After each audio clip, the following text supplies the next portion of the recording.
فرزند زہرا یہ حالات برے ہیں۔ کاشانۂ بصیرت ایک ایسا مکمل یوٹیوب چینل جس پر محروم بصارت کے لیے بالخصوص اور تمام افراد کے لیے بالعموم سینکڑوں کی تعداد میں اسلامی کتب دستیاب ہیں۔ لہذا گزارش ہے کہ آپ اپنی ذمہ داری نبھاتے ہوئے کاشانۂ بصیرت کو سبسکرائب کرنے کے ساتھ ساتھ بیل آئیکن کو پریس کیجیے تاکہ آپ علم کے حصول کے ساتھ ساتھ مذہب اہل بیت کی اشاعت میں بھی اہم کردار ادا کرتے رہیں۔ کاشانۂ بصیرت، کاشانۂ بصیرت، کاشانۂ بصیرت۔ فرزند زہرا یہ حالات برے ہیں۔ اعوذ باللہ من الشیطان اللعین الرجیم، بسم اللہ الرحمن الرحیم۔ السلام علیکم۔ کاشانۂ بصیرت کے یوٹیوب چینل سے آپ سے مخاطب ہوں۔ عظیم الشان کتاب کلام امیر المومنین علیہ السلام شرح نہج البلاغہ کی 6ٹھی جلد پڑھنے کا شرف حاصل ہو رہا ہے، اور ہم آج پڑھیں گے خطبہ نمبر 163، پیج نمبر ہے 261۔ ومن خطبۃ اللہ علیہ السلام، امام کے ان خطبوں میں سے جن میں توحید اور اسرار خلقت کے بارے میں گفتگو ہوئی ہے۔ سند خطبہ، خطبے کے کچھ حصوں کو ابو نعیم اصفہانی نے کتاب حلیۃ الاولیاء میں، واسطی نے عیون الحکم اور بل مواعظ میں، اور زمخشری نے کتاب ربیع الابرار میں نقل کیا ہے۔ خطبے پر ایک نظر۔ یہ خطبہ نہایت فصیح و بلیغ اور 2 حصوں پر مشتمل ہے۔ پہلے حصے میں امام اللہ تعالیٰ کے جمال و جلال سے متعلق گفتگو فرماتے ہیں، اور مرحوم محقق بہرانی کے بقول آپ اللہ تعالیٰ کی 19 صفات کی حسین عبارات میں تشریح فرماتے ہیں۔ دوسرے حصے میں آپ انسان سے مخاطب ہوتے ہیں اور اس کی کمزوریوں کے بیان کے ساتھ ساتھ اس کی خلقت میں اللہ تعالیٰ کی قدرت کی نشانیوں کا بھی تذکرہ فرماتے ہیں۔ یوں آپ خطبے کے ذیل کو اس کے صدر سے جوڑتے ہیں اور پروردگار کی توحید و عرفان سے متعلق ایک بے مثال مجموعے کو وجود بخشتے ہیں۔ پہلا حصہ، خطبے کا پہلا حصہ شروع ہو رہا ہے الحمدللہ خالق العبادی سے، اور ختم ہو رہا ہے فَالْحَدُّ لِخَلْقِهِ مَضْرُوبٌ وَإِلَىٰ غَيْرِهِ مَنْسُوبٌ۔ ترجمہ ہے اس کا، تمام حمد اس اللہ کے لیے ہے جو بندوں کا پیدا کرنے والا، فرش زمین کا بچھانے والا، ندی نالیوں کا بہانے والا، اور ٹیلوں کو سرسبز و شاداب بنانے والا ہے۔ نہ اس کی اولیت کی کوئی ابتدا اور نہ اس کی ازلیت کی کوئی انتہا ہے۔ وہ ایسا اول ہے جو ہمیشہ ہے اور بغیر کسی مدت کی حد بندی کے ہمیشہ رہنے والا ہے۔ پیشانیاں اس کے آگے سجدے میں گری ہوئی ہیں اور لب اس کی توحید کے معترف ہیں۔ اس نے تمام چیزوں کو ان کے پیدا کرنے کے وقت ہی سے جداگانہ صورتوں اور شکلوں میں محدود کر دیا تاکہ اپنی ذات کو ان کی مشابہت سے الگ رکھے۔ تصورات اسے حدود و حرکات اور اعضاء و حواس کے ساتھ متعین نہیں کر سکتے۔ اس کے لیے یہ نہیں کہا جا سکتا کہ وہ کب سے ہے، اور نہ یہ کہہ کر اس کی مدت مقرر کی جا سکتی ہے کہ وہ کب تک ہے۔ وہ ظاہر ہے لیکن یہ نہیں کہا جا سکتا کہ کس سے ظاہر ہوا۔ وہ باطن ہے مگر یہ نہیں کہا جائے گا کہ کس میں۔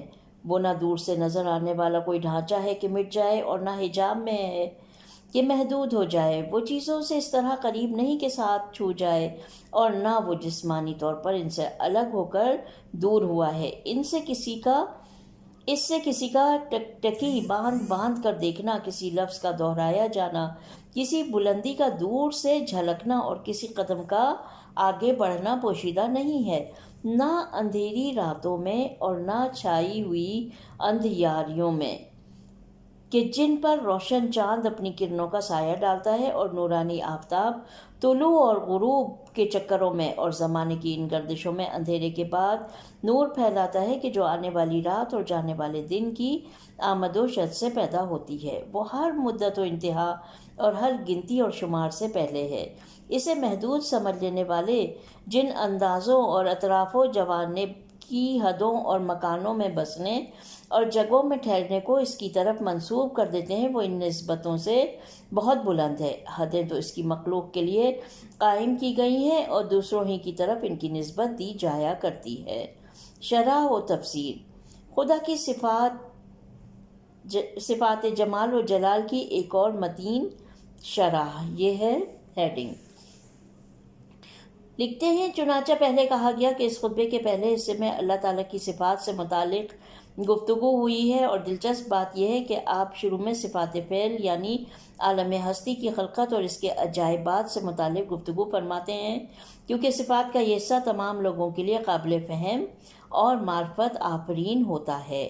آپ فرماتے ہیں، تمام حمد اس اللہ کے لیے ہے جو بندوں کا پیدا کرنے والا، فرش زمین کا بچھانے والا، ندی نالوں کا بہانے والا اور ٹیلوں کو سرسبز و شاداب بنانے والا ہے۔ امام یہاں پہلے خلقت انسان جو عالم خلقت کا عظیم شاہکار ہے کی طرف اشارہ فرماتے ہیں۔ اس کے بعد 3 موضوع جائے سکونت، پانی جو مائع حیات ہے اور خوراک کی طرف توجہ دلاتے ہیں، تاکہ بندوں کی شکر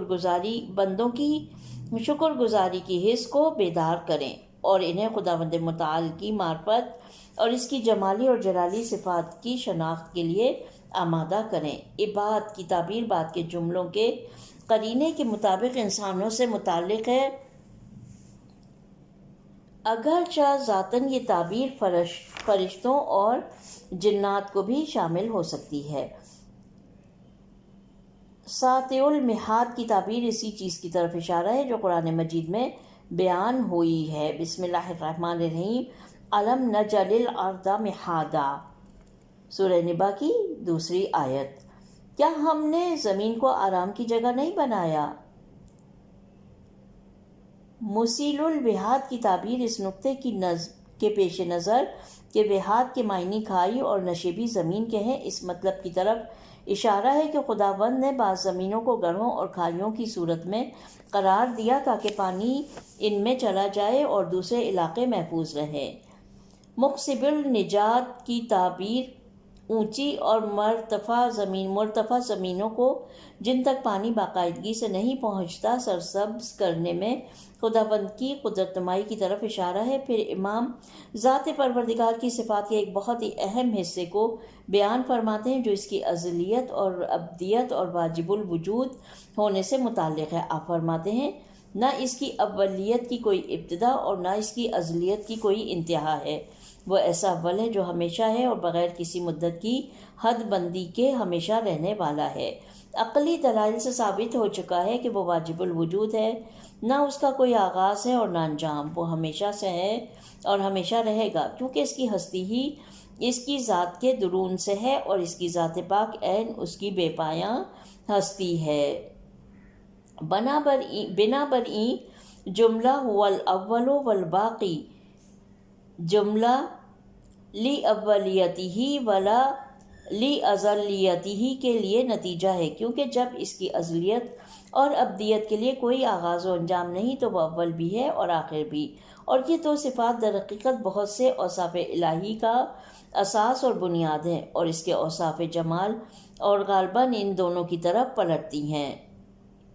قرآن میں بھی ارشاد ہوا ہے، ترجمہ سورہ حدید کی آیت نمبر 3، وہی اول ہے، وہی آخر، وہی ظاہر ہے، وہی باطن اور وہی ہر شے کا جاننے والا ہے۔ امام اس گفتگو کے تسلسل میں فرماتے ہیں، پیشانیاں اس کے آگے سجدے میں گری ہوئی ہیں اور لب اس کی توحید کے معترف ہیں۔ اس میں کوئی شک نہیں کہ جو ذات تمام مخلوقات اور نعمتوں کا خالق ہو اور پوری ہستی اس کے وجود سے سرچشمہ پاتی ہو، وہ بندگی اور سجدہ اور حمد و ستائش کے قابل ہے اور اس کا غیر اس مقام و مرتبیت کے قابل نہیں۔ البتہ یہ سجدہ اور ستائش اور رفع سے مربوط ہے، نہ کافروں، مشرکوں اور گناہ گاروں سے، کیونکہ وہ ذکر کے قابل نہیں۔ امام ان اوصاف کے ضمن میں صفات سلبیہ اور اللہ کے ہر عیب و نقص سے پاک ہونے سے متعلق اشارہ کرتے ہوئے فرماتے ہیں، اس نے تمام چیزوں کو ان کے پیدا ہونے کے وقت ہی سے جداگانہ صورتوں اور شکلوں میں محدود کر دیا تاکہ اپنی ذات کو ان کی مشابہت سے الگ رکھے۔ یہ اس نقطے کی طرف اشارہ ہے کہ تمام مخلوقات محدود ہیں، صرف اس کی ذات لامحدود ہے، اسی لیے خالق مخلوق سے بآسانی پہچانا جاتا ہے اور انسان شرک کی وادی میں گرنے سے محفوظ رہتا ہے۔ یہاں یہ سوال باقی رہتا ہے کہ کیا خدا کے لیے ممکن ہے کہ وہ کوئی نامحدود شے یا دوسرے الفاظ میں کوئی واجب الوجود خلق کرے، جبکہ ہر مخلوق کی ذات کا تقاضا یہ ہے کہ وہ محدود ہو۔ برابر یہ کیسے کہا جا سکتا ہے کہ خداوند نے اشیاء کو محدود خلق فرمایا تاکہ اس کی ذات پاک سے کوئی شباہت نہ رکھیں؟ اس کا جواب یوں بیان کیا جا سکتا ہے، مقصد یہ ہے کہ اس نے تمام اشیاء کو محدود خلق فرمایا اور اس کا نتیجہ اس کے اور مخلوقات کے درمیان تمایز اور فرق ہے۔ دوسرے الفاظ میں ابانتاً لہو مفعول لا کی جگہ نہیں بلکہ ایک طرح کا نتیجہ اور فعل کی غایت ہے۔ پھر یہ نقطہ بھی قابل توجہ ہے کہ نہج البلاغہ کے بہت سے نسخوں میں ابانتاً لہا ذکر ہوا ہے کہ اس صورت میں مشکل مکمل طور پر حل ہو جاتی ہے، کیونکہ جملے کا مفہوم یہ ہوگا کہ خداوند نے ہر چیز کو ایک خاص محدودیت کے ساتھ خلق فرمایا تاکہ دیگر موجودات سے مشتبہ نہ ہو جائیں۔ چنانچہ یہی مفہوم سورہ حجر کی آیت نمبر 13 میں بھی بیان ہوا ہے، جس کا ترجمہ یہ ہے: انسانوں، ہم نے تم کو ایک مرد اور ایک عورت سے پیدا کیا ہے اور پھر تم میں شاخیں اور قبیلے قرار دیے ہیں تاکہ آپس میں ایک دوسرے کو پہچان سکو۔ پھر آپ ذات خداوندی کے لامحدود ہونے کے بارے میں مزید تشریح فرماتے ہیں اور مختلف تعبیرات کے ساتھ اس حقیقت کو واضح فرماتے ہیں کہ وہ ہر جہت اور پہلو سے لامحدود اور بے پایہ ہے۔ فرماتے ہیں تصورات اسے حدود و حرکات اور اعضاء و حواس کے ساتھ متعین نہیں کر سکتے۔ اس کے نہ انسانوں کی طرح اعضاء ہیں اور نہ وہ اپنے مقصد کے حصول کے لیے اسباب و اوزار سے استفادہ کرتا ہے، نہ ایک جگہ سے دوسری جگہ حرکت کرتا ہے، نہ اس کی کوئی حد و حدود ہے، کیونکہ یہ سب محدودیت کی نشانیوں میں سے ہیں، جبکہ اس کی ذات پاک ہر قسم کی حد و محدودیت سے منزہ ہے، اس لیے کہ اس کی کہنہ ذات ہم جیسے عالم محدودیت کے ساکن اور نقائص میں گھرے ہوئے لوگوں کے لیے ناممکن ہے۔ چنانچہ امام محمد باقر علیہ السلام، اللہم صلی اللہ محمد قال محمد کی ایک حدیث میں نقل ہوا ہے، ترجمہ: جو کچھ تم اپنے خیال میں دقیق ترین معنوں میں تشخیص دیتے ہو تمہاری طرح مخلوق اور مصنوع ہے اور تمہاری طرف لوٹتا ہے۔ وہ موجودات امکانی کا رنگ رکھتا ہے اور کبھی واجب الوجود نہیں ہو سکتا۔ امام مزید توضیح اور تشریح فرماتے ہیں، اس کے لیے یہ نہیں کہا جا سکتا کہ وہ کب سے ہے۔ اب یہ یہاں پر حدیث جو ہے وہ ختم ہو گئی اور امام علی علیہ السلام کے خطبے کی ڈیٹیلز شروع ہو چکی ہیں۔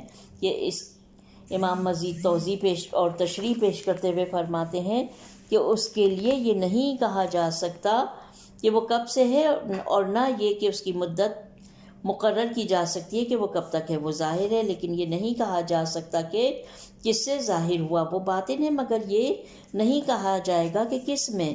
یوں نہ اس کا کوئی آغاز ہے اور نہ انجام، نہ ایسا اشکار جسے چاند اور سورج کا اشکار ہونا، نہ ایسا جیسے چاند اور سورج کا اشکار ہونا، نہ ایسا پنہا ہے جیسے معاون کا زمین کے اندر پوشیدہ ہونا۔ اس کے باوجود ہر چیز سے زیادہ اشکار اور اس کی کونہ ذات سب چیزوں سے زیادہ مخفی ہے، اور دوسرے الفاظ میں اس کا ظہور ذاتی ہے اور اس کا مخفی ہونا اس کی کہنہ ذات کے لحاظ سے ہے۔ پھر مزید سمجھانے کے لیے فرماتے ہیں، وہ نہ دور سے نظر آنے والا کوئی ڈھانچہ ہے کہ مٹ جائے اور نہ کسی حجاب میں ہے کہ محدود ہو جائے۔ وہ چیزوں سے اس طرح قریب نہیں کہ ساتھ چھو جائے اور نہ وہ جسمانی طور پر ان سے الگ ہو کر دور ہوا ہے۔ اس عبارت میں امام پہلے خدا کی جسمانیت کی نفی فرماتے ہیں، کیونکہ جسم دو حالتوں سے خالی نہیں، زیادہ آشکار اور حد و حدود کا حامل ہوتا ہے یا مخفی۔ کیونکہ جسم دو حالتوں سے خالی نہیں، وہ یا تو وہ آشکار اور حد و حدود کا حامل ہوتا ہے یا مخفی، اور مخفی شے طبعی طور پر کسی دوسری شے میں محدود اور محجوب ہوتی ہے۔ دونوں ہی صورتوں میں اس کی حد اور انجام کا تصور پایا جاتا ہے، جبکہ واجب الوجود لامحدود اور بے پایاں ہے۔ آخری دو جملوں میں اس کی ذات پاک کے لامحدود ہونے کا ایک اور جلوہ دیکھنے کو ملتا ہے۔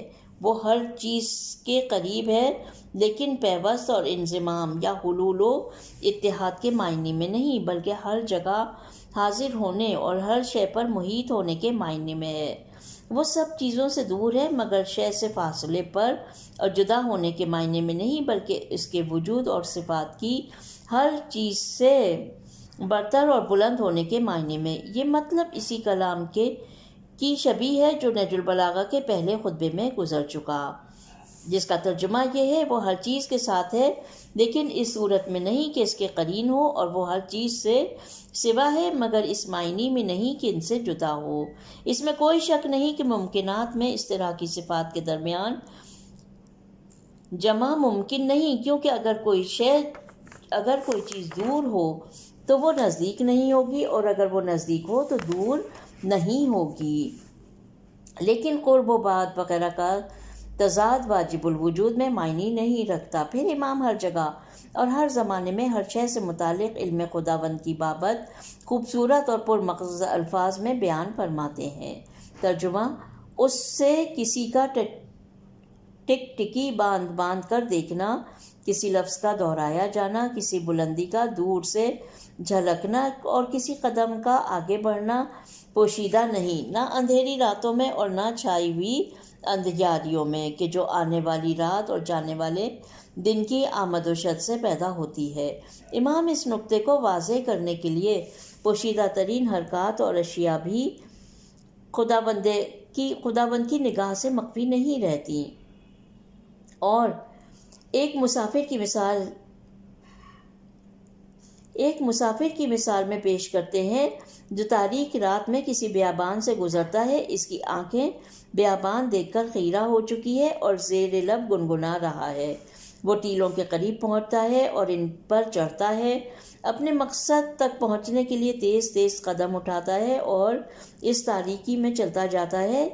جس خدا سے ایسے مسافر کی آنکھیں، لبوں اور پاؤں کی حرکت مخفی نہ ہوں، یقیناً دن کی روشنی میں اور شہروں اور آبادیوں میں بندوں کے اعمال اس سے مخفی نہیں رہ سکتے۔ پھر آپ شب تاریک کے وصف میں یوں فرماتے ہیں: اس سے وہ اندھیریاں بھی پوشیدہ نہیں ہیں کہ جن پر روشن چاند اپنی کرنوں کا سایہ ڈالتا ہے اور اس کے پیچھے نورانی سورج ابھرتا اور ڈوبتا رہتا ہے۔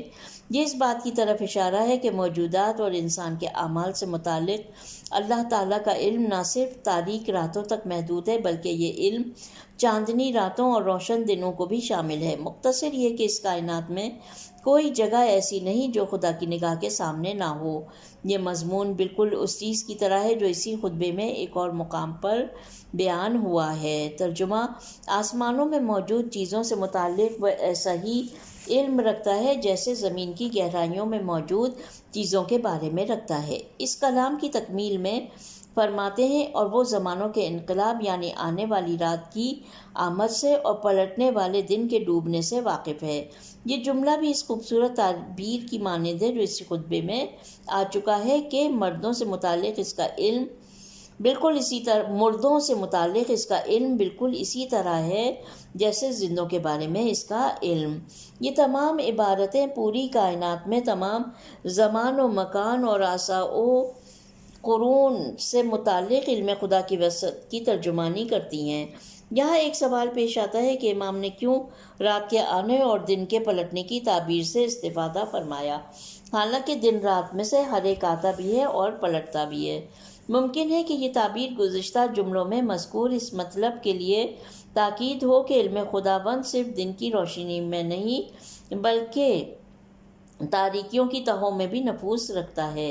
بعض شارحین نہج البلاغہ نے کہا ہے کہ امام کا خاص طور پر شب کے آ جانے اور دن کے پلٹ جانے کی طرف اپنی گفتگو کو مرکوز کرنا شاید اس بات کی طرف شاید اس بات کی طرف اشارہ ہو کہ دنیا کے امور غالباً انسانی خواہش کے برخلاف ہیں۔ اس گفتگو کے تسلسل میں آپ مزید فرماتے ہیں، وہ ہر مدت و انتہا اور ہر گنتی اور شمار سے پہلے ہے۔ جملہ لا یخفی علیہ من عبادہ جو زمان و مکان کی وسعتوں اور ہر چیز اور ہر شخص سے متعلق علم خدا کی وسعت کی کمازی کرتا ہے، اور حقیقتاً اس معنی کو بھی شامل ہے کہ اللہ تعالیٰ ہر کسی اور ہر چیز کی عمر کے اختتام سے آگاہ ہے، اس سے پہلے کہ اس کی عمر اختتام کو پہنچے۔ نیز وہ تمام موجودات کی تعداد و شمار سے بھی آگاہ ہے، اس سے قبل کہ وہ گنے جائیں۔ آپ کلی طور پر ایک نتیجہ اخذ کرتے ہوئے فرماتے ہیں، اے محدود سمجھ لینے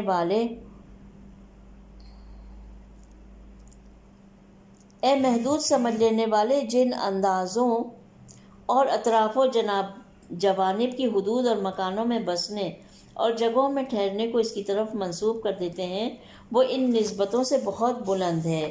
جی ہاں، ایک گمراہ اور معرفت سے عاری گروہ بنام مشبہ اور مجسمہ خدا کے لیے جسم اور اعضاء کے قائل ہوئے اور اسے مخلوقات سے تشبیہ دیتے ہیں۔ یہ لوگ اسے ٹھکانے اور جگہ کا حامل جانتے ہیں اور اس کے لیے آمد و رفت اور حضور و غیبت کے قائل ہوئے ہیں، حالانکہ وہ زمان و مکان اور قیاس و وہم سے برتر ہے۔ نیز وہ ہر اس چیز سے برتر ہے جو ہم نے دیکھی یا پڑھی اور لکھی ہے، نہ اس کو مکان کی ضرورت ہے اور نہ وہ صفات مخلوقات میں سے کسی صفت کا حامل ہے۔ مذکورہ جملہ 4 قسم کی محدودیتوں کی طرف اشارہ ہے کہ خداوند ان سب سے پاک و منزہ ہے۔ محدودیت جسامت کے لحاظ سے مثلا اس کا چھوٹا یا بڑا ہونا، محدودیت انجام و انتہا کے لحاظ سے مثلا عمر کی مقدار اور وسعت، محدودیت انتخاب سکونت کے اعتبار سے اور کسی جگہ قرار پانے کی محدودیت کے حوالے سے۔ وہ ایک ایسا وجود ہے جس کی کوئی نہایت و انتہا نہیں اور جو کسی بھی قسم کی محدودیت کو قبول نہیں کرتا۔ اس لیے امام آخری جملے میں فرماتے ہیں، حدیں تو اس کی مخلوق کے لیے قائم کی گئی ہیں اور دوسروں ہی کی طرف اس کی نسبت دی جایا کرتی ہے۔ یہ جملہ تمام گزشتہ بحثوں کا نچوڑ ہے کہ ہر قسم کی محدودیت مخلوقات کی طرف لوٹتی ہے اور وہ ممکنات کو دامنگیر ہوتی ہے، لیکن حضرت حق کی ذات کسی بھی صورت میں حد و قید اور نہایت کو قبول نہیں کرتی۔ نقطہ، اب یہاں پر نقطہ پیش کیا گیا ہے، اس میں ہیڈنگ ہے کہ خدا ایک لامتناہی حقیقت ہے۔ وہ اہم ترین مطلب جو صفات خدا کے باب میں ثابت کیا جانا ضروری ہے، اس پاک ذات کا لامتناہی ہونا ہے، تاکہ توحید کا مفہوم بھی واضح ہو جائے اور اس کی علم و قدرت جیسے دیگر صفات بھی، کیونکہ اگر یہ مطلب صحیح طور پر ثابت اور واضح ہو جائے تو اس سے تمام صفات جمال و جلال، صفات ثبوتیہ اور سلبیہ کے لیے راہ ہموار ہو جائے گی۔ اس معنی کے اس بات کے لیے کہ وہ ایک لامتناہی وجود ہے، ذیل کے امور پر توجہ ہونی چاہیے۔ محدودیت وجود یعنی اس کا عدم سے آلودہ ہونا، کیونکہ اگر عدم درمیان میں نہ ہو تو محدودیت کا کوئی مفہوم ہی نہ ہوگا۔ ہم کہتے ہیں کہ فلاں شخص کی عمر محدود ہے، یعنی آخر کار اس کی عمر عدم پر منتہی ہوگی۔ یہی مثال قدرت و علم وغیرہ کی محدودیت کے بارے میں بھی ہے۔ نمبر 2، وجود عدم کی ضد ہے، اور اگر کوئی چیز ذاتاً وجود کی مقتضی ہو تو وہ عدم کی مقتضی نہیں ہو سکتی۔ نمبر 3، علت و معلول کی برہان میں یہ بات ثابت ہو چکی ہے کہ علت و معلول کے زنجیر جیسے سلسلے کسی ثابت اور ازلی نقطے تک پہنچنا چاہیے، جس سے ہم واجب الوجود کہتے ہیں، یعنی اس کا وجود اس کی ذات کے اندر ہے نہ باہر سے، اس کی ذات کے اندر سے ہے نہ باہر سے، یعنی اس کا وجود اس کی ذات کے اندر سے ہے نہ باہر سے۔ بنابراین کائنات کی اولیت علت ذاتاً وجود کی مقتضی ہے، لہٰذا وہ عدم سے آلودہ نہیں ہو سکتی۔ ایک دفعہ پھر اس مقدمے کو غور سے پڑھیں اور اس کے بارے میں خوب غور و فکر کریں۔ ان مقدمات کی روشنی میں یہ بات واضح ہو جاتی ہے کہ اگر واجب الوجود کی ذات میں کوئی محدودیت حاصل ہو جائے تو اس کے وجود سے باہر ہوتا ہے۔ اس کے وجود سے باہر ہونا چاہیے۔ اچھا، یہ کہتے ہیں کہ اگر واجب الوجود کی ذات میں کوئی محدودیت حاصل ہو جائے تو اس کے وجود کے باہر سے ہونا چاہیے، کیونکہ مذکورہ مقدمات کے مطابق محدودیت سے مراد عدم سے آلودہ ہونا ہے، اور جو چیز ذاتاً ہستی کی مقتضی ہو اور عین ہستی ہو وہ ہرگز عدم اور نیستی کی مقتضی نہ ہوگی۔ پس اگر اس میں کوئی محدودیت ہو تو لازم ہے کہ کوئی خارجی عامل اسے محدود کرے، اور اس گفتگو کا لازمہ یہ ہے کہ وہ واجب الوجود نہ ہو، کیونکہ وہ اپنی حد و جودی کے لحاظ سے کسی اور کی مخلوق ہے اور کسی اور ذات کا معلول ہے۔ دوسرے الفاظ میں بلا شبہ یہ عالم واجب الوجود پر منتہی ہوتا ہے۔ پس اگر واجب الوجود نہ محدود ہو تو کوئی مشکل پیش نہیں آتی، لیکن اگر وہ محدود ہو تو یہ محدودیت ہرگز اس کی ذات کا تقاضا نہیں، کیونکہ اس کی ذات تو وجود کی مقتضی ہے، نہ یہ کہ آلودگی عدم کی مقتضی ہو۔ بس چاہیے کہ محدودیت خارج سے اس پر عارض ہوئی ہو۔ اس کلام کا مفہوم یہ ہے کہ ایک علت اس سے باہر پائی جاتی ہے اور وہ اس علت کا معلول ہے، اس صورت میں وہ واجب الوجود نہ ہوگا۔ پس یہ فرض باطل ہے کہ کوئی علت اس ذات واجب الوجود کے وجود سے باہر ہو۔ مقصد یہ ہے کہ وہ ایک ایسا وجود ہے جو ہر جہت سے نامحدود ہے۔ مذکورہ برہان امام زین العابدین کی ایک لطیف روایت میں بھی نقل ہوا ہے، فرماتے ہیں یقیناً اللہ کا کسی محدودیت کے ذریعے وصف نہیں کیا جا سکتا کہ وہ ایسے وصف سے برتر ہے تو جس کی کوئی حد نہ ہو، اس کی محدودیت کے ذریعے وصف کیسے ہوگا۔ امام علی بن موسی رضا رحمۃ صلی اللہ علیہ محمد سے منقول ایک حدیث میں ارشاد ہوتا ہے وہ اس سے برتر ہے کہ آنکھیں اسے دیکھ سکیں یا وہم اس کا احاطہ کر سکے یا عقل اسے کسی گھیرے میں لے آئے۔ کسی سوال کرنے والے نے پوچھا بس اس کی حد ہمارے لیے بیان فرمائیں۔ امام نے جواب میں فرمایا، ترجمہ، کیونکہ ہر محدود آخر کار ایک حد پر منتہی ہوتا ہے، پس اگر خدا کا وجود بھی حد پذیر ہو تو زیادی کے قابل ہوگا، اور جب زیادی کے قابل ہوگا تو نقصان کے بھی قابل ہوگا، اور اگر زیادی اور نقصان کے قابل ہوا تو ممکن الوجود ہوگا۔ لہذا خدا لامحدود ہے، نہ وہ زیادی کے قابل ہے اور نہ تجزیہ کے اور نہ وہم و خیال میں سما سکتا ہے۔ یہاں پر خطبہ نمبر 164 کا پہلا حصہ ختم ہوا اور دوسرا حصہ شروع کرتے ہیں، جو کس طرح ہے کہ لم یخلق الاشیاء، اور ختم ہو رہا ہے بما فی الارضین السفلی، پیج نمبر ہے 273۔ ترجمہ، اس نے اشیاء کو کچھ ایسے مواد سے پیدا نہیں کیا جو ہمیشہ سے ہو، اور نہ ایسی مثالوں پر بنایا جو پہلے سے موجود ہوں، بلکہ اس نے جو چیز پیدا کی اسے مستحکم کیا، اور جو ڈھانچہ بنایا اسے اچھی شکل و صورت دی۔ کوئی شے اس کے حکم سے سرتابی نہیں کر سکتی، نہ کسی کو اطاعت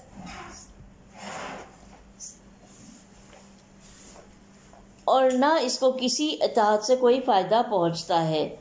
اسے پہلے مرنے والوں کا ویسا ہی علم ہے جیسا باقی رہنے والے زندہ لوگوں کو اور جس طرح بلند آسمانوں کی چیزوں کو جانتا ہے ویسے ہی پست زمینوں کی چیزوں کو بھی پہچانتا ہے۔ شرح و تفسیر، خدا کا علم لامحدود ہے۔ کلام امام کا یہ حصہ گزشتہ حصے کی تکمیل اور تسلسل ہے جس میں خداوند کی لامحدود علم و قدرت سے متعلق بحث ہوئی ہے۔ آپ فرماتے ہیں اس نے اشیاء کو کچھ ایسے مواد سے پیدا نہیں کیا کہ جو ہمیشہ سے ہو، اور نہ ایسی مثالوں پر بنایا کہ جو پہلے سے موجود ہوں، بلکہ اس نے جو چیز پیدا کی اسے مستحکم کیا اور جو ڈھانچہ بنایا اسے اچھی شکل و صورت دی۔ یہ کلام خلقت میں ابداع اور بے مثالی کی طرف اشارہ ہے، یعنی اشیاء کو بغیر کسی سابقہ نمونے یا مثال کے خلق فرمایا ہے۔ نہ کوئی مادہ تھا کہ خدا نے اشیاء کو اس سے خلق فرمایا ہو، اور نہ صورت و اشکال تھیں کہ ان سے نمونہ حاصل کیا ہو، بلکہ مادہ بھی بے سابقہ تھا اور اشکال و صورت بھی برخلاف۔ بظاہر فلاسفروں کے جو مادے کے ازلی ہونے کے قائل ہیں مادہ ازلی نہیں ہو سکتا، کیونکہ ازلی اور ابدی صرف خداوند کی ذات پاک ہے، جیسا کہ توحید کے دلائل و برہان میں بیان ہوا کہ عالم میں دو وجود ازلی و ابدی ممکن نہیں۔ دلچسپ بات یہ ہے کہ امام نے یہ کلام اس دور میں ارشاد فرمایا ہے کہ جب ان کے ماحول میں ایسی بحث نہ تھی اور معرفت خدا کے بارے میں کوئی اتنے دقیق اور مضبوط منطق کے ساتھ گفتگو نہیں کرتا تھا۔ پھر آپ خداوند کے بے پایاں قدرت کی طرف ایک اور پہلو سے توجہ دلاتے ہیں۔ ترجمہ: کوئی شے اس حکم سے سرتابی نہ کر سکتی، کوئی شے اس کے حکم سے سرتابی نہیں کر سکتی، نہ اس کو کسی اطاعت سے کوئی فائدہ پہنچتا ہے، بلکہ ہر چیز اس کے ارادے تکوینی کے مقابلے میں سرتاپا تسلیم ہے۔ وہ جیسا چاہتا ہے مخلوق کو خلق فرماتا ہے اور جس وقت چاہے اس کے وجود کو ختم کر دیتا ہے۔ تاہم ایسا نہیں کہ موجودات کا سراپا تسلیم ہونا اطاعت گزاروں کی اطاعت اور عبادت گزاروں کی عبادت اس کی عظمت میں کوئی اضافہ کرے، کیونکہ اس کا وجود لا متناہی اور تمام خیر و برکات کا منبع اور سرچشمہ ہے۔ یہ تھا اس کی قدرت کے حوالے سے اور اس کے بے گراں علم سے متعلق۔ امام فرماتے ہیں، اسے مرنے والوں کا ویسا ہی علم ہے جیسا باقی رہنے والے زندہ لوگوں کا، اور جس طرح بلند آسمانوں کی چیزوں کو جانتا ہے ویسے ہی پست زمینوں کی چیزوں کو پہچانتا ہے۔ جو کچھ امام نے اس پرمغز کلام میں فرمایا ہے وہ قرآنی آیات سے ماخوذ ہے۔ چنانچہ قرآن مجید میں ایک مقام پر ارشاد ہوتا ہے، ترجمہ: تمہارے پروردگار سے زمین و آسمان کا کوئی ذرہ دور نہیں ہے اور کوئی شے ذرے سے بڑی یا چھوٹی ایسی نہیں ہے جسے ہم نے اپنی کھلی کتاب میں جمع نہ کر دیا ہو۔ ایک اور جگہ ارشاد ہوتا ہے، اور خدا ایسا نہیں کہ زمین و آسمان کی کوئی شے اسے عاجز بنا سکے، وہ یقیناً ہر شے کا جاننے والا اور اس پر قدرت رکھنے والا ہے۔ سورہ حجر میں ارشاد ہوتا ہے، اور ہم تم سے پہلے گزر جانے والوں کو بھی جانتے ہیں اور بعد میں آنے والوں سے بھی باخبر ہیں۔ مختصر یہ کہ معرفت خدا صرف اسی صورت میں حاصل ہو سکتی ہے کہ پہلے اس کے لامتناہی علم و قدرت اور ازلی و ابدی ہستی کو پہچان لیا جائے۔ نقطہ: انسانوں کے اعمال میں عمل خدا پر ایمان کی جھلک۔ یہ ہیڈنگ ہے۔ لکھتے ہیں، یہاں پر سب سے اہم موضوع یہ ہے کہ خداوند کے علم و قدرت اور ازلیت و ابدیت پر پختہ ایمان کا تعلق صرف ذہن اور فکر تک محدود نہیں، بلکہ اس کی وسیع جھلک ہمارے اعمال میں بھی پائی جاتی ہے، کیونکہ جب مجھے یقین ہے کہ اللہ ہر جگہ میرے ساتھ ہے، وہ مجھ سے پہلے بھی تھا اور میرے بعد بھی رہے گا، میرے اندر اور باہر کے تمام معاملات، یہاں تک کہ میرے خیالات اور ارادوں کی جزیات بھی اس پر واضح ہیں، تو یہ عقیدہ میری تربیت کرے گا اور مجھے اپنے حالات سے متعلق ہر پہلو سے محتاط رہنے پر مجبور کرے گا، نیز اپنے اور اپنے اعمال پر تنقید کی دعوت دے گا۔ دوسری طرف مشکلات کے ہجوم کے مقابلے میں ہر قسم کی نا امیدی اور مایوسی سے دور رکھے گا اور مستقبل کے بارے میں پر امید بنا دے گا۔ یوں خدا پر مذکورہ اوصاف کے ساتھ عقیدہ رکھنا صرف ہماری آخرت کا سرمایہ نہیں، بلکہ اس سے اسی دنیا میں بھی ہماری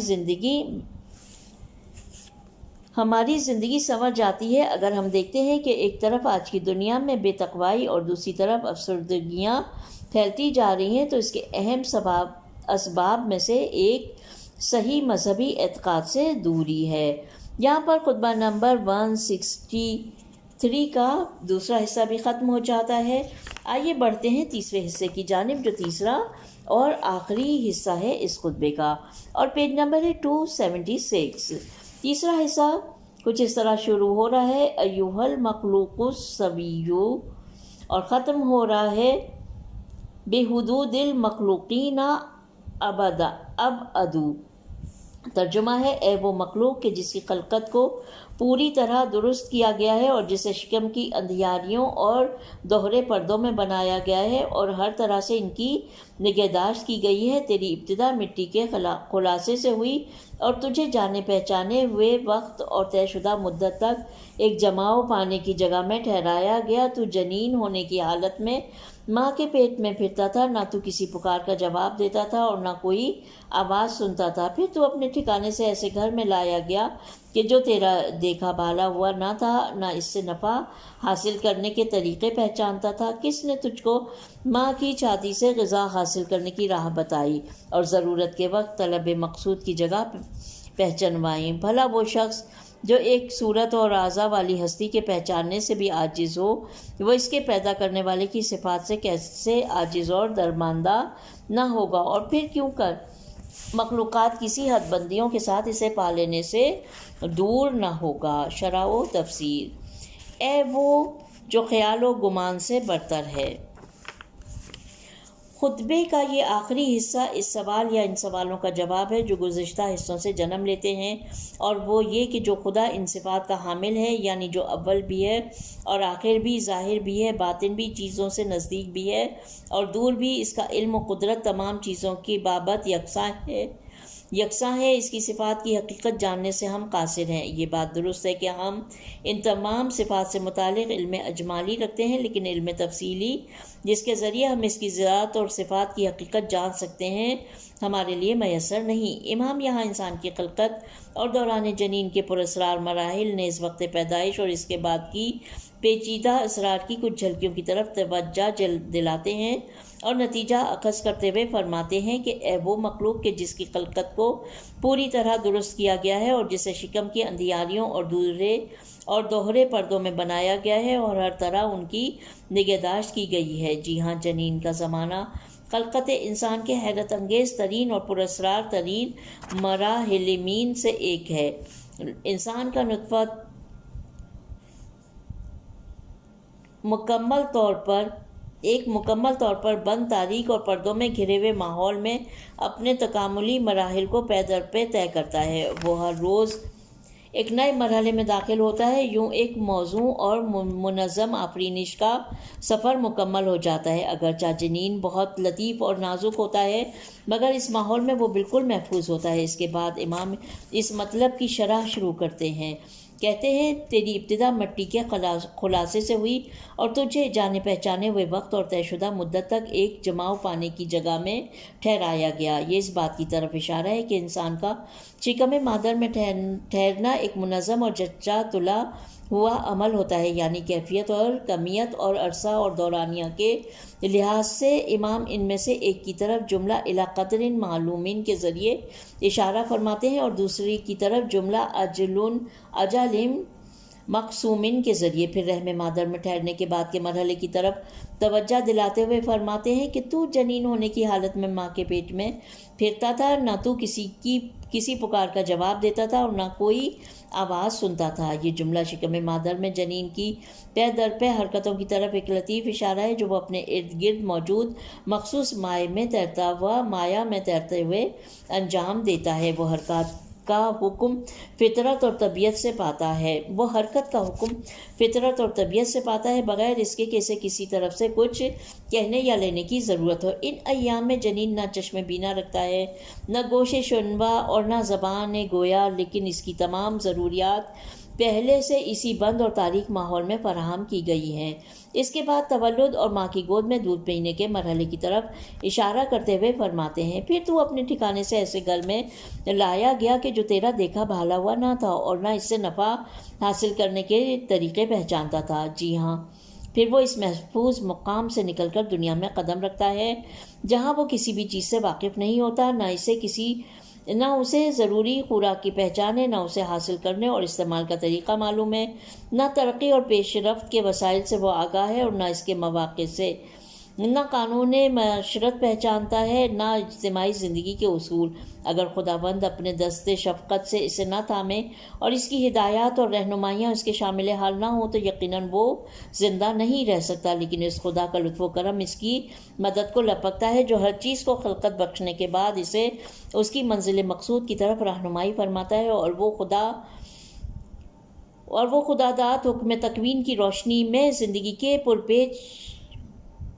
پرپیچ و خم راہوں سے گزر جاتا ہے۔ لہٰذا آپ اپنے کلام کے تسلسل میں فرماتے ہیں، تو کس نے تجھ کو ماں کی چھاتی سے غذا حاصل کرنے کی راہ بتائی اور ضرورت کے وقت طلب مقصود کی جگہ پہچانوائی؟ واقعی یہ بات قابل غور ہے کہ کس نے اسے سمجھایا کہ تمہاری ماں تمہاری غذا ماں کی چھاتیوں میں ہے، اسے اپنے ننھے ننھے ہاتھوں میں پکڑ کر معصوم سے لبوں سے چوس لو اور اپنی ضرورت کے مطابق اس سے خوراک حاصل کر لو۔ اسے اتنی دردناک آواز میں رونا کس نے سکھایا تاکہ اس کے ذریعے اپنی تمام ضرورتوں کا اعلان کرے، جیسے بھوک، پیاس، بیماری، سردی، گرمی اور آرام وغیرہ۔ آخر کار امام خطبے کے اختتام پر ایک نتیجہ گیری کے ساتھ فرماتے ہیں، ترجمہ: بھلا جو شخص ایک صورت و اعضاء والی ہستی کے پہچاننے سے بھی عاجز ہو اور اس کے پیدا کرنے والے کی صفات سے کیسے عاجز و درماندہ نہ ہوگا، اور کیوں کر مخلوقات کسی حد بندیوں کے ساتھ اسے پا لینے سے دور نہ ہوگا۔ اس میں شک نہیں کہ ہم عالم خلقت کے عجائبات اور حیرت انگیز اسرار کو شمار نہیں کر سکتے اور نہ ہی ان اسرار کی گہرائیوں تک پہنچ سکتے ہیں۔ جب ہم اللہ تعالیٰ کی محدود مخلوقات کی گہرائیوں تک نہیں پہنچ سکتے تو یہ کیسے ممکن ہوگا کہ خداوند کی ذات و صفات جو ہر جہت سے لامحدود ہیں کی تہہ تک پہنچ سکیں۔ اعصاب و قلب اور نسوں کے پیچیدہ نظام، نیز خلیوں اور مختلف میلانات جو خالق کائنات نے ہمارے اندر ودیعت فرمائے ہیں، ایسے مسائل میں جن پر طول تاریخ میں ہزاروں دانشمندوں نے تحقیق کی ہے، لیکن پھر بھی وہ اس بات کے معترف ہیں کہ اب بھی وجود انسان کے اندر بہت سے ناشناختہ اسرار ہیں۔ یہاں تک کہ معروف فرانسوی دانشور نے اپنی کتاب کا نام انسان موجود ناشناختہ رکھا ہے۔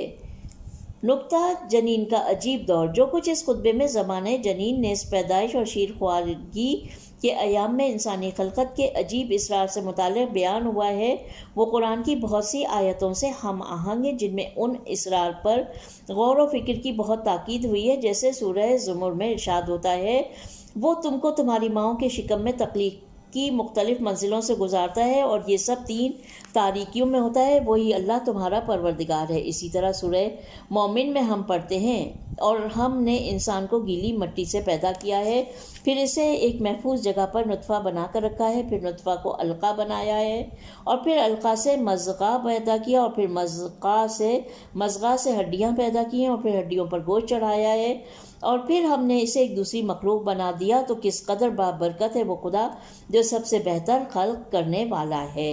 امام جعفر صادق علیہ السلام، اللہم صلی اللہ محمد وآل محمد، نے توحید مفضل میں اسے خداوند کی توحید اور قدرت و عظمت کی عظیم نشانیوں میں سے قرار دیا ہے۔ کتاب توحید مفضل میں آپ سے یوں نقل ہوا ہے، اے مفضل، انسان کی خلقت پر غور کرو۔ اس کا پہلا مرحلہ عالم رحم میں جنین کی تربیت ہے، جبکہ وہ 3 ظلمتوں شکم، رحم اور مشیمہ میں ہوتا ہے، جہاں غذا کی طلب اور حصول منفعت یا مضرات کو اپنے سے دور کرنے کے لیے کسی کو پکارنے کی کوئی راہ نہیں۔ خداوند ماہواری کے خون کو آمن نال کے راستے اس کی طرف جاری کرتا ہے، اور جس طرح پانی پودوں کی آبیاری کرتا ہے، اسی طرح یہ خون اس کی آبیاری کرتا ہے اور اسے غذا بہم پہنچاتا ہے تاکہ وہ اپنے تکاملی مراحل طے کرتا رہے اور اس قدر قوی اور طاقتور ہو جائے کہ کھلی فضا میں زندگی گزار سکے۔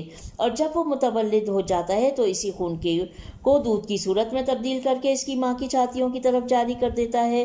اس کا رنگ اور ذائقہ بالکل بدل جاتا ہے اور اسی صورت میں ڈھل جاتا ہے جو بچے کے لیے ضروری ہوتی ہے۔ اس کے بعد امام جعفر صادق علیہ السلام، اللہم صلی اللہ محمد وآل محمد، نو مولود کے مختلف مراحل میں تکامل سے متعلق تشریح فرماتے ہیں اور یک کے بعد دیگر حیرت انگیز اسرار کو بیان فرماتے ہیں۔ البتہ اس مختصر بحث میں ان حیرت انگیز مسائل کی گنجائش نہیں جو ہمارے دور میں ایک نطفے کی مختلف مراحل میں تکامل کے دورانیے سے متعلق دریافت ہوئے ہیں اور کچھ مستند فلموں میں لمحہ بلمحہ دکھایا گیا ہے، وہ یہاں تحریر نہیں کیا جا سکتا، لیکن ہم اتنا ضرور کہیں گے کہ اس بحث میں ایک ذرے سے بھی باریک تر ہزاروں نکات پوشیدہ ہے۔ اس بحث میں ایک ذرے سے بھی باریک ترین ہزاروں نکات پوشیدہ ہیں اور قرآن کریم نے اسے خلقم من بعد خلقن، ایک خلقت کے بعد دوسری خلقت سے تعبیر کیا ہے۔ یہ خلقت کا معمار اس ظلمت کدہ میں پانی پر نقش ابھارتا ہے۔ واقعی یہ عالم آفرینش کی عجیب ترین شاہکار ہے۔ مناسب یہ ہے کہ یہاں ہزاروں نکات میں سے ایک نقطے کی طرف اشارہ کروں، اور وہ یہ کہ جنین اس پوری مدت میں ایک تھیلی میں ہوتا ہے جو ایک قسم کے چکنے اور گاڑھے مائع سے بھری ہوئی ہوتی ہے، اور وہ اس میں تیرتا رہتا ہے۔ مائع سے بھری یہ تھیلی ایک طرف تو کسی بھی قسم کی چوٹ سے محفوظ ہے، یہاں تک کہ اگر ماں زمین پر گر جائے یا کوئی شدید اور تند حرکت انجام دے تو بھی جنین کو کوئی نقصان نہیں پہنچتا۔ دوسری طرف یہ تھیلی حرارت کو معتدل رکھنے والی ایک مشین ہے جو جنین کو باہر کی گرمی اور سردی کے اثرات سے محفوظ رکھتی ہے۔ پھر یہ کہ جنین کے اس مائع میں تیرتے رہنے کے سبب اس کے اعضاء جو بہت نازک ہوتے ہیں ہر قسم کے دباؤ سے محفوظ رہتے ہیں۔ اس کے علاوہ یہ تھیلی جنین کو ناگوار آوازوں کی لہروں سے بھی محفوظ رکھتی ہے، یہاں تک کہ اس کی غذا کے سلسلے میں اس کا بڑا کردار ہوتا ہے۔ فتبارک اللہ احسن الخالقین۔ یہاں پر خطبہ نمبر 163 ختم ہو جاتا ہے اور یہیں پر ہماری آج کی ریڈنگ ختم ہو رہی ہے۔ پروردگار عالم ہماری اس کوشش کو اپنی بارگاہ میں قبول فرمائے اور ہمیں شکر گزاروں میں شامل فرمائے۔ ربنا تقبل منا انک انت السمیع العلیم۔ اپنا خیال رکھیے، جلد ہی خطبہ نمبر 164 پڑھیں گے انشاءاللہ۔